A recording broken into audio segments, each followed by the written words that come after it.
It's that time of year again, and here we are with the first look of the iPhone 11 Pro. I've been waiting for quite some time to switch over to the smaller form factor because I've been rocking the iPhone XS Max for the past year, and I haven't been super happy with its size. It's a great device, it's just too big for me. So hitting the box to see what's included, I will say that the midnight green looks super nice in person, and the gold still doesn't disappoint and is a color I could totally be super happy with as a device of my own. You'll notice that Apple has gone with black boxes for the iPhone 11 Pro and Pro Max, which is a nice touch if I do say so myself. Getting into the box, Apple gives you the obligatory product documentation and white Apple stickers.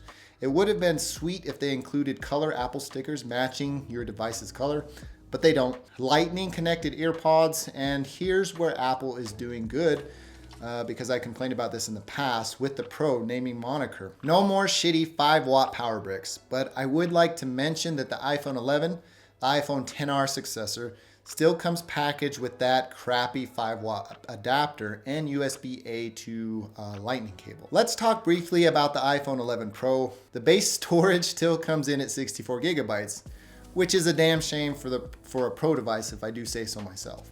Personally, I think they should have made the base storage 128 gigabytes at a minimum and gone up from there. Maybe a 128, 512, and 1 terabyte storage model kind of design or SKUs, but they didn't, and here we are stuck with 64, 256, and 512 models again for this year. I've always lived my life on the edge and opted for the 64 gigabyte variant because I can't bring myself to spend more than $1,000 for a phone. And it's seemingly worked out for me. The iPhone 11 Pro features a 5.8-inch OLED Super Retina XDR display that is 2436 by 1125, giving it a 458 ppi. This is a completely new display featuring some new technology that is, from what I've read and other technology outlets, more power efficient. It is also brighter, producing 800 nits of total brightness, making it easier for me to see in direct sunlight. It also has the ability to push out 1200 nits of max brightness when consuming HDR content. That's pretty neat, and I will say that I have noticed a difference in its brightness outdoors. This one is just a little bit better. One thing I'm a little sad about is the removal of 3D touch because I use that stuff all the time and it was fantastic. It has been replaced by haptic touch, which gave Apple a little bit more space for a bigger battery. I'm happy to make the trade. It'll just take me some time to get used to pressing and waiting for action instead of just pressing and initiating action with more pressure. I really miss 3D touch. It feels like I've slowed down on using my device. I'm not as efficient. It's just gonna take some time getting used to haptic touch. And it's something that while we're on the topic of battery increases, the iPhone 11 Pro boasts a 4-hour usage increase over the XS. That puts it in the realm of having a XS Max in the form factor of a XS. Apple is pretty careful to ensure that their testing is as accurate as possible because I am getting a lot of extra battery life in this smaller form factor. This year's iPhone features Apple's A13 Bionic chip with their 3rd generation neural engine, giving both the iPhone 11 and the 11 Pro their processing power because both feature the same silicone under the hood. At first glance, I feel like it's a much snappier experience, but that's just the placebo effect of having a new device in hand. I've never had a bad experience with any of Apple's silicone, especially when it comes to their CPU and GPU processing power in their devices. It's absolutely unmatched, and it's something that I really enjoy. There's a lot of headroom for future growth. If I wanted to stay with this device, I could for a long time. Let's talk a little bit about sensors. The iPhone 11 and the 11 Pro both have Apple's new U1 chip. Your phone will now understand its precise location in relation to other U1 equipped Apple devices. Basically, you can point your iPhone 11 Pro at your cheapskate friend's iPhone 11 and airdrop him some eggplant pictures, for example, maybe. It's a cool concept, but I'm waiting for Apple to add more to it. Apple just doesn't add hardware or for processing units in devices for pointing at somebody else to airdrop them something. I think there's more there, and I feel like there's gonna be some more unlocking of the capabilities of that U1 chip in the future. The iPhone 11 Pro now features spatial audio capabilities, which is exactly as it sounds. You can now enjoy Dolby Atmos content on your iPhone 11 Pro. I will say initially, it sure is a lot louder than my XS Max and produces much more of a sound stage. Let's take a listen.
All right, now onto the business end of the iPhone 11 Pro, the triple 12 megapixel cameras, the 26 millimeter focal length wide f1.8, the 52 millimeter telephoto f2, and the newly introduced 13 millimeter equivalent ultra wide f2.4 with 120 degrees of viewing angle. Out of the box, I'm happy that you can now use portrait mode with the wide angle camera. That's something that was limited to the telephoto on the previous iPhones.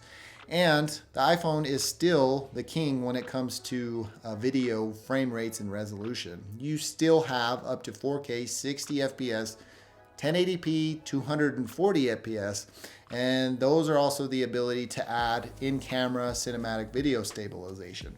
One thing with the camera though is that you still have to jump out into the damn settings app to make any changes to frame rates and resolution.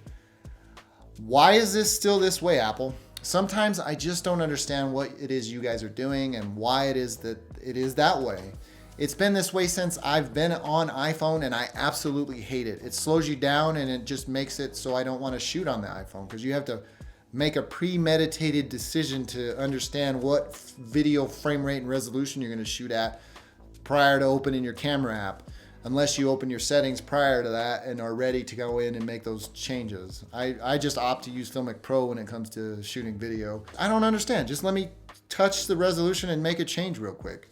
Just make that change. I don't get it. As far as the front-facing camera, that too is 12 megapixels with an f2.2 aperture that also records up to 4K 60 FPS and slow motion 1080p at 120 frames per second, giving you those slow selfies. I'm not gonna say that word. All right, so here we are with a demonstration of the front-facing camera on the iPhone 11 Pro. 4K 24p. Can we just sit and appreciate that I am recording on the front-facing camera at 4K 24p and have the capability to go all the way up to 60 frames per second on the front-facing camera of a smartphone? That is just insane. And the audio quality on this stuff is not too shabby either.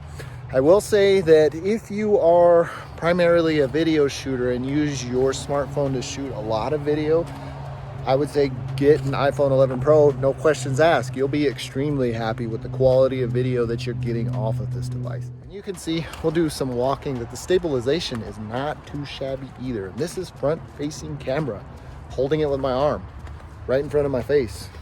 Amazing, amazing, amazing stuff.